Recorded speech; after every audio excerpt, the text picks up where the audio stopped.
ওম সাইরাম। আশা করছি সবাই খুব ভালো আছেন, সুস্থ আছেন। আর আমার নতুন একটা ভিডিওতে আপনাদের সকলকে স্বাগত জানাই।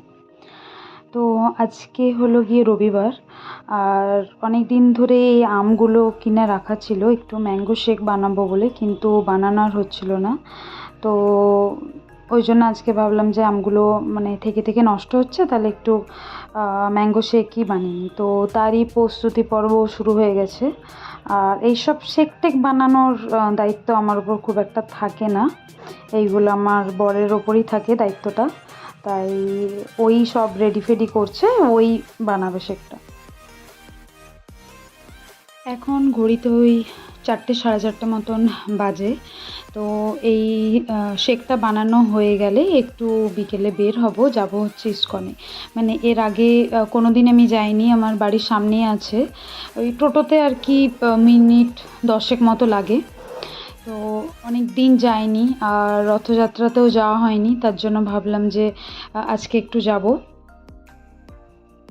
আগেরবার যখন মারা এসেছিলো তখন গিয়েছিলাম, তবে বেশিক্ষণ থাকতে পারিনি, কারণ তখন আমাদের অন্য আরেকটা জায়গা যাওয়ার ছিল, যার কারণে ওই গিয়ে একটু দর্শন করে বেরিয়ে চলে এসেছিলাম। কিন্তু এইবার ইচ্ছে আছে একটু গিয়ে থাকার, ওই সন্ধ্যাবেলায় যে আরতিটা হয় সেটা দেখার। তো প্রথমে যাব ইস্কনে যাব, তারপর আমাদের সাপুরজিতেই আর কি মেলা বসেছে, এক্সিবিশন বসেছে রথযাত্রা উপলক্ষে।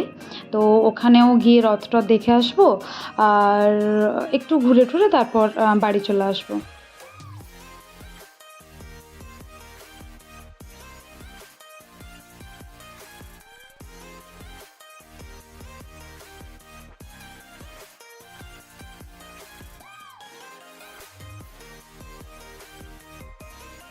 চলুন, এদিকে আমাদের শেকও রেডি হয়ে গেছে।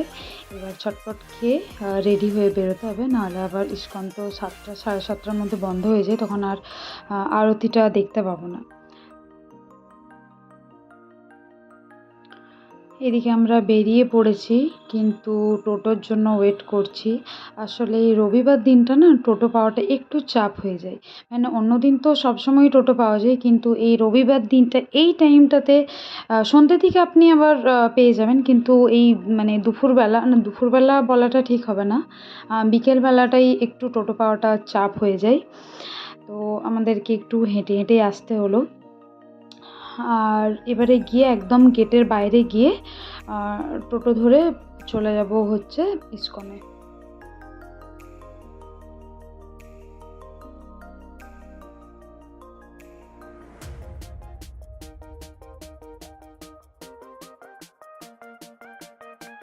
যখন সাপুরজিতে প্রথম আসি, তখন এখানে না একদম আমার মন টিকতো না। তার কারণ হচ্ছে মুকুন্দপুরে প্রচুর মন্দির ছিল, আর আমি ঠাকুর দেবতা নিয়ে থাকতে খুবই ভালোবাসি। পুজো দেওয়া, তারপর মন্দিরে যাওয়া, তো এগুলো এখানে কিচ্ছু প্রথম জানতাম না যে বাড়ির সামনে ইস্কন আছে। তারপর জানতে পেরেছি, সেটা আলাদা ব্যাপার। কিন্তু প্রথম একদমই আমার এখানে মন টিকতো না। তারপর যখন দেখলাম এখানে সামনে ইস্কন আছে, একটু মাঝে মাঝে যেতে পারবো, তো তখন যাই হোক আস্তে আস্তে মন বসে গেছে এখন। এদিকে আপনাদের সঙ্গে গল্প করতে করতে আমরা ইস্কনে পৌঁছেও গেছি, আর এদিকে আরতিও শুরু হয়ে গেছে। চলুন এবার ভেতরে যাই। এখানে জানেন তো, প্রত্যেকটা আলাদা আলাদা কাউন্টার আছে। যেমন মহাপ্রসাদের আলাদা কাউন্টার, যেখানে ভোগ বিতরণ করা হয় সেখানের কাউন্টারটা আলাদা। আপনি যদি নিত্য সামগ্রী, নিত্য পুজো দেওয়ার যে সামগ্রীগুলো পাওয়া যায়, সেটার আলাদা কাউন্টার।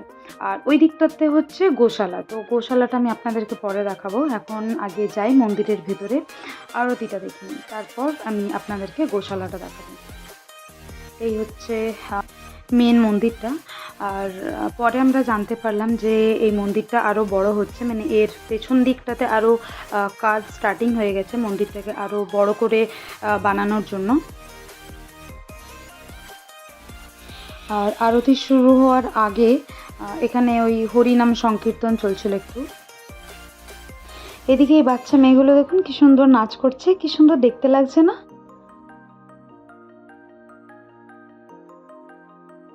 এদিকে এবার আরতি শুরু হবে, আর আমরা একদম ঠিকঠাক টাইমে এসে পৌঁছেছি।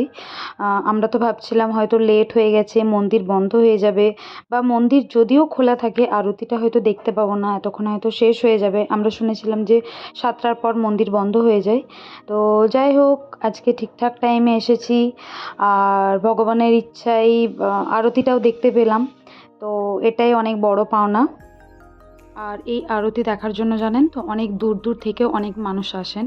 মানে আমাদেরই কিছু রিলেটিভ কলকাতার মধ্যে একটু দূরে থাকেন, তো তাদের থেকেই আসলে আমরা শুনেছিলাম এই মন্দিরের কথা। তো চলুন আপনারাও এই এক সুন্দর সন্ধ্যের সাক্ষী হয়ে থাকুন।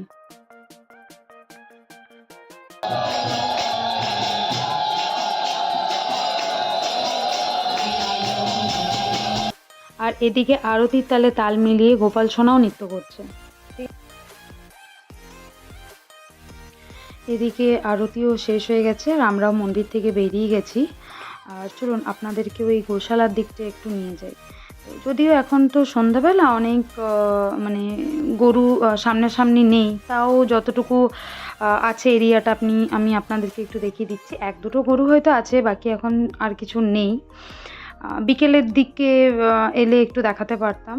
তো আগের বার যখন বিকেলে এসেছিলাম তখন এখানে পুরো অনেকগুলো গরু ছিল, তো এখন সন্ধে হয়ে গেছে বলে তুলনামূলক অনেকটাই কম। আর এখন এই যে লাইনটা দেখছেন, এটা হচ্ছে ওই কাউন্টার থেকে মানে ভোগ দেওয়ার জন্য লাইনটা বানানো হয়েছে। তো প্রচুর লম্বা লাইন, আমি তো দাঁড়ানোর জায়গা পাইনি বলে চলে এসেছিলাম এখানে চা খেতে। তো আগে একটু চাটা খেয়ে নিই, তারপর যাব হচ্ছে একটু ভোগ খেতে।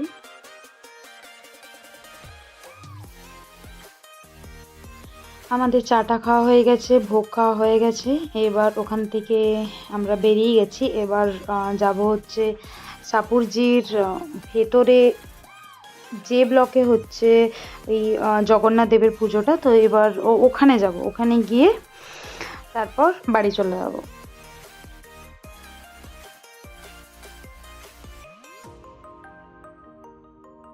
আর এদিকে তো কথাতেই আছে, রথ টানলেই দুগ্গা আসে। আর এদিকে পোস্টারও পড়ে গেছে, বেশ পুজো পুজো একটা ভাইবস আশা করি অনেকের মনেই চলে আসবে। আর সবশেষে আমরা বাঙালি, আমাদের এই দুর্গা পুজোটা হচ্ছে কি বলবো, মানে এটার মধ্যে একটা ইমোশন জড়িয়ে আছে। এটার জন্য আমরা 365টা দিন অপেক্ষা করে থাকি। আর তারপর তো আমার শ্বশুরবাড়িতে নিজস্ব পুজো, নিজের পুজো, মানে সেটা একটা আলাদাই ব্যাপার, আলাদাই মজা। তো যাই হোক, যদিও হাতে গোনার কয়েকটাই দিন, 3টে মাসই আছে তারপর দুর্গা পুজো। আর যাই হোক, দুর্গা পুজো এখন 3 মাস হলেও একটু দেরি আছে।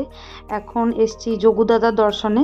তো যোগু দাদার কে ভালো করে দর্শন করে নিই, আপনাদেরকেও একটু দর্শন করিয়ে দিই। তো এই হচ্ছে এই মন্দিরটা না, এখানে জাস্ট মানে প্যান্ডেল করা হয়েছে। প্যান্ডেলটা কিন্তু অনেক বড় করেছে, এত বড়ভাবে পুজো হয় এটা কিন্তু আমরা জানতাম না। আমরা জাস্ট ওই বাইরে সব ওই লাইট ফাইট দেওয়া ছিল, তো ওই দেখে দেখে আমরা আসলাম যে কি ব্যাপার, কি না কি চলছে, সেই দেখতে দেখতে এখান পর্যন্ত আসা। আমরা জানতাম না যে এখানে এত বড় করে পুজো হয় বা কিছু। যদিও এই পুজোটা হচ্ছে যে ব্লকের দিকে মোটামুটি বেশ প্রত্যেকটা পুজোই হয়। আর আমি থাকি হচ্ছে ডি ব্লকে, তো ওই দিকটা একটু ফাঁকা ফাঁকা। আর এখানে দেখলাম বেশ জমজমাট, মানে এই ব্লকে প্রত্যেকটা পুজো হয়। আর পুজোর সাথে সাথে এদিকে একটা প্রোগ্রামও চলছিল, মানে বাচ্চাদের নাচ ফাচ, কবিতা আবৃত্তি বলা, এইসবই টুকটাক চলছিল।